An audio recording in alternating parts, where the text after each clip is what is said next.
Au départ, déjà au niveau de la société, il y avait déjà un système de management en place pour tous les processus industriels habituels. Donc la qualité, la sécurité, l'environnement, la planification, tout ce qui touche à une usine. Mais en fait, on s'est très vite aperçu qu'il y avait certains points à améliorer.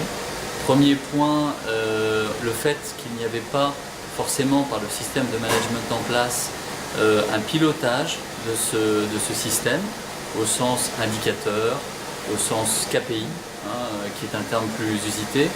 Et le deuxième point, c'est le fait que le système de management n'avait pas, du fait de sa structure, de système suffisamment dynamique pour avancer. Au niveau de la maintenance et des dépannages, on subissait beaucoup les pannes.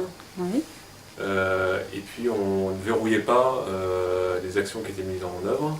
Donc les problèmes revenaient. La mise en place de la démarche Lean a apporté beaucoup au niveau du système de management en place. Ça a fait progresser les choses de manière significative, très rapidement d'ailleurs.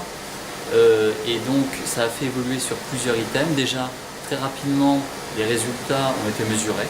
Les résultats étaient en progression, donc c'était un indicateur positif pour les équipes. Deuxièmement, ça a apporté une cohésion de l'équipe et une vision partagée sur les objectifs. Ça a apporté des éléments type standard, en fait, des éléments de mesure qui étaient bien plus précis que ça ne pouvait l'être avant. Donc on va dire que tous les chantiers Lean 5S qu'on a pu faire dans l'usine ont vraiment renforcé le système de management par approche processus qu'on a mis en place chez EDF.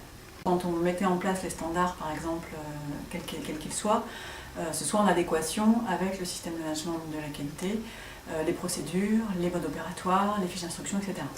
Donc c'était vraiment mettre en adéquation le système déjà existant avec ce qu'on a pu créer.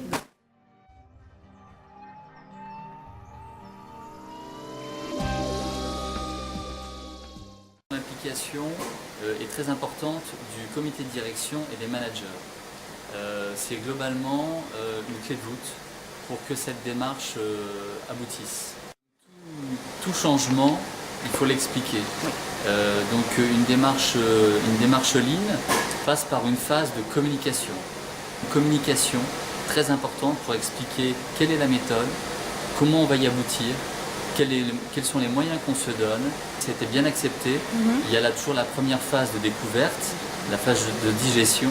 Mais quand on rentre dans la démarche Lean, c'est une démarche opérationnelle. Donc en fait, les groupes qui se structurent sont dans l'action et les gens peuvent mesurer très rapidement les impacts positifs. Et donc l'acceptation se fait dans cette démarche terrain et partagée.